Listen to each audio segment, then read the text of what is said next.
أشهد أن لا إله إلا الله وحده لا شريك له وأشهد أن محمدا عبده ورسوله أما بعد فأعوذ بالله من الشيطان الرجيم بسم الله الرحمن الرحيم الحمد لله رب العالمين الرحمن الرحيم مالك يوم الدين إياك نعبد وإياك نستعين اهدنا الصراط المستقيم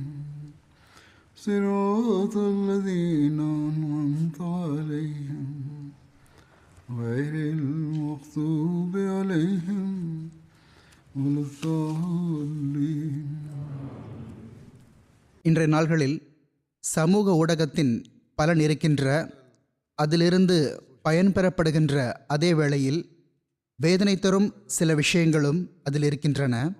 தற்காலத்தில் எதிரிகள் இதிலிருந்து பயனடைந்தவாறே அஹ்மதியா ஜமாத்துக்கு எதிராக எல்லை கடந்த அபத்தமான பேச்சுக்களை பேசுகிறார்கள். ஹஸ்ரத் வாக்களிக்கப்பட்ட மசி அலைஹிஸ்ஸலாம் அவர்களுக்கு எதிராக எப்படிப்பட்ட பொய்களையும் அசுத்தங்களையும் பிதற்றுகிறார்கள் என்றால் அவற்றை கேட்பதனால் அஹ்மதியின் மனம் நொந்து போகிறது. பிறகு எதிர் நடவடிக்கையாக சில அஹ்மதிகளும் இவற்றிற்கு தவறான விதத்தில் பதில் கொடுத்து விடுகிறார்கள். அவர்களுடைய நீயத் தூய்மையானதாக இருந்தாலுமே சில வேளை தவறான பொருள் சூட்ட முடிந்த சொற்கள் வந்து விடுகின்றன.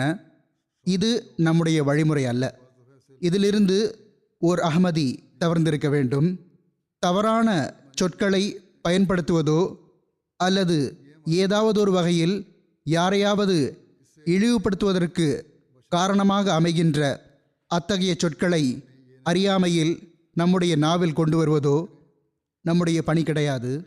பிறகு அதிலிருந்து பயனடைந்தவாறு எதிரிகள் நாம் ஹஸ்ரத் நபிகள் நாயகம் ஸல்லல்லாஹு அலைஹி வஸல்லம் அவர்களை அல்லது சஹாபா பெருமக்களை ரிஸ்வானுல்லாஹி அலைஹிம் அஜ்மஈன் இழிவுபடுத்தக்கூடியவர்கள் என்று கூறிக்கொண்டே இருப்பதற்கு நாம் வழிவகுத்துவிடக்கூடாது. நவுதுபில்லா. ஆனால் ஹஜ்ரத் ரசூலுல்லாஹ் ஸல்லல்லாஹு அலைஹி வஸல்லம் அவர்களுக்கும் சஹாபா பெருமக்களுக்கும் நம்முடைய உள்ளங்களில் இருக்கின்ற உயர் படித்தரத்தின் கோடியில் ஒரு பங்கு கூட அந்த மக்களிடம் புரிதலும் உணர்தலும் இல்லை. நம்முடைய அனைத்தும் ஹஜ்ரத் நபிகள் நாயகம் ஸல்லல்லாஹு அலைஹி வஸல்லம் அவர்கள் மீது அர்ப்பணம். அன்னார்தான் அல்லாஹுக்கு அன்பிற்குரியவரும் இறுதி நபியுமான அந்த ஹாத்தமுல் அம்பியா ஆவார்கள். அன்னாருடைய தோழர்களை, சஹாபா பெருமக்களை பற்றியோ ஹஸ்ரத் வாக்களிக்கப்பட்ட மசி அலைஹிஸ்ஸலாம் அவர்கள் எண்ணற்ற இடங்களில் எந்த சொற்களை எடுத்து கூறியுள்ளார்கள் என்றால், எந்த விஷயங்களை கூறியுள்ளார்கள் என்றால் அவை நம் எதிரிகள் பேசுபவற்றில் உள்ள அவர்களின் சிந்தனைக்கும் அப்பாற்பட்டவையாகும். எனவே மாநபி ஸல்லல்லாஹு அலைஹி வஸல்லம் அவர்களின் உயர் படித்தரம் மட்டுமே நம்முடைய உள்ளங்களில் இல்லை. இதுவோ இருக்கத்தான் செய்கிறது. இதுவரையோ எவரும் சென்றடையவே முடியாது. அன்னாருடைய சஹாபா பெருமக்களுக்கும் நம்முடைய உள்ளங்களில் பெரும் உயர் படித்தரம் உள்ளது. ஒவ்வொரு அஹ்மதியும் இந்த விஷயத்தை முன்னிறுத்த வேண்டும். தவறான தாக்கம் உருவாகின்ற அல்லது ஏதாவது ஒரு விதத்தில் தவறான தாக்கம் உருவாவதற்கு வாய்ப்பு இருக்கின்ற இத்தகைய விஷயங்களை பேசுவதை விட்டும் ஒவ்வொரு அஹ்மதியும் தவிர்ந்திருக்க வேண்டும். அஹ்மதிகள் சிலர் இந்த பதிலை கொடுத்து நாம் பெரும் தன்மானத்தை வெளிப்படுத்தி இருக்கிறோம் என்று நினைக்கிறார்கள்.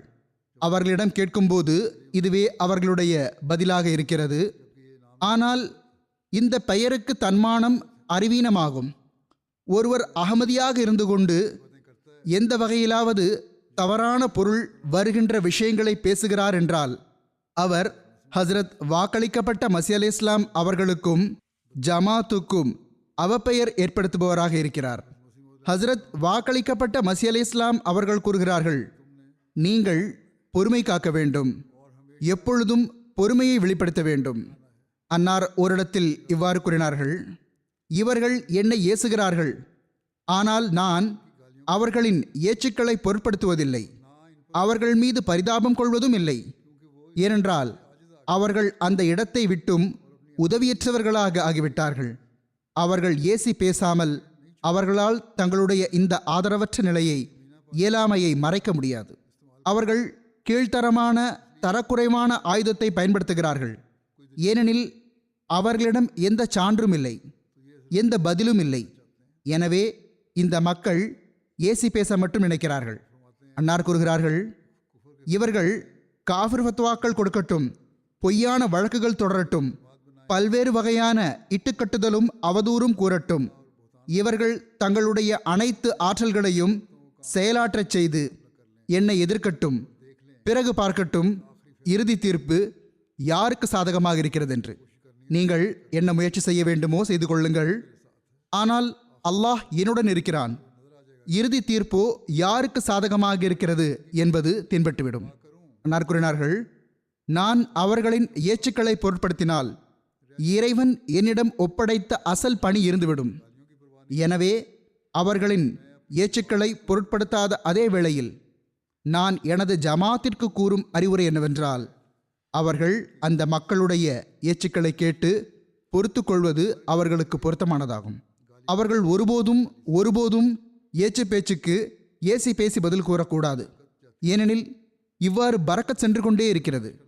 அவர்கள் பொறுமை மற்றும் சகிப்புத்தன்மையின் முன்மாதிரியை வெளிப்படுத்த வேண்டும், தம்முடைய நல்லொழுக்கத்தை காட்ட வேண்டும். நிச்சயமாக நினைவில் கொள்ளுங்கள், அறிவுக்கும் ஆவேசத்துக்கும் பயங்கரமான பகைமை உள்ளது. ஆவேசமும் கோபமும் வரும்போது அறிவு நிலை பெற்றிருக்க முடியாது. ஆனால் எவர் பொறுமை காத்து சகிப்புத்தன்மைக்கான முன்மாதிரியை காட்டுகிறாரோ அவருக்கு ஓர் ஒளி வழங்கப்படுகிறது. அதன் மூலம் அவரது அறிவு மற்றும் சிந்தனையின் ஆற்றல்களில் ஒரு புதிய வெளிச்சம் பிறக்கிறது. பிறகு அந்த ஒளியிலிருந்து ஒளி பிறக்கிறது. சினமும் ஆவேசமும் கொள்ளும் நிலையில் உள்ளமும் மூளையும் இருளடைந்து விடுகின்றன. எனவே இருளிலிருந்து இருள் பிறக்கிறது. எனவே இது எப்பொழுதும் நினைவில் வைக்க வேண்டிய பாடமாகும். மேலும் சில மக்கள் தாமே தம்மை அறிஞர்களாக கருதி கொண்டு சமூக ஊடகத்தில் பதில் கூற துவங்கிவிடுகிறார்கள். அஹ்மதி அல்லாதவர்களின் பெயருக்கு ஆலிம்களான மக்களின் ஆட்சேபனை செய்பவர்களின் ஆட்சேபனைகளுக்கு பதில் கூற துவங்கிவிடுகிறார்கள். அவர்கள் இதிலிருந்து தவிர்த்து கொள்ள வேண்டும். பதில்கள் தேட வேண்டுமென்றால் ஜமாத்தின் ஆலிம்களிடம், ஜமாத்தின் இலக்கியங்களில் ஆழமான அறிவு கொண்டவர்களிடம் கேட்க வேண்டும். மேலும் அதற்கு எப்படி பதிலளிக்க வேண்டுமென்றால் அவை உண்மையிலேயே உறுதியானவையாக இருக்க வேண்டும். அந்த மக்களுடைய சான்றுகளை, அவர்களுடைய குற்றச்சாட்டுகளை தகர்க்கக்கூடியவையாக இருக்க வேண்டும்.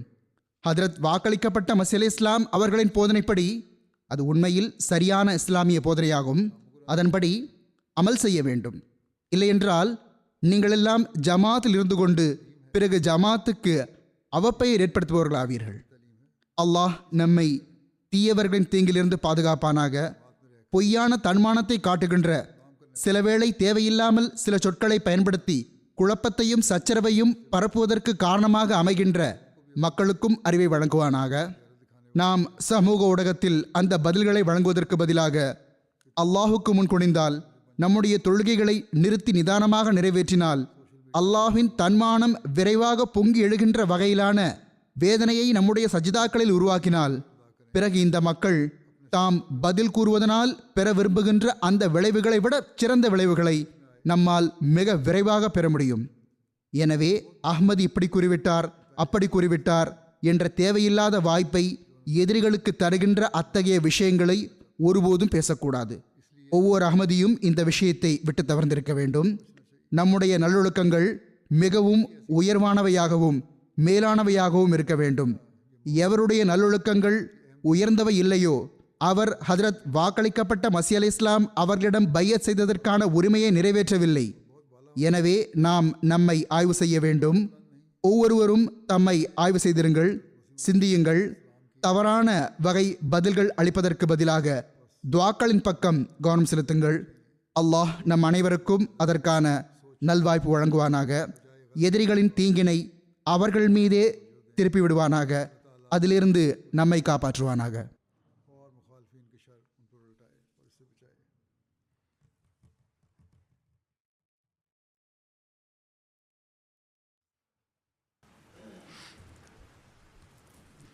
الحمد لله نحمده ونستعينه ونستغفره ونؤمن به ونتوكل عليه ونعوذ بالله من شرور أنفسنا ومن سيئات أعمالنا من يهده الله فلا مضل له ومن يضلل فلا هادي له ونشهد أن لا إله إلا الله ونشهد أن محمدا عبده ورسوله عباد الله رحمكم الله إن الله يأمر بالعدل والإحسان وإيتاء ذي القربى وينهى عن الفحشاء والمنكر والبغي يعظكم لعلكم تذكرون اذكروا الله يذكركم وادعوه يستجب لكم ولذكر الله أكبر.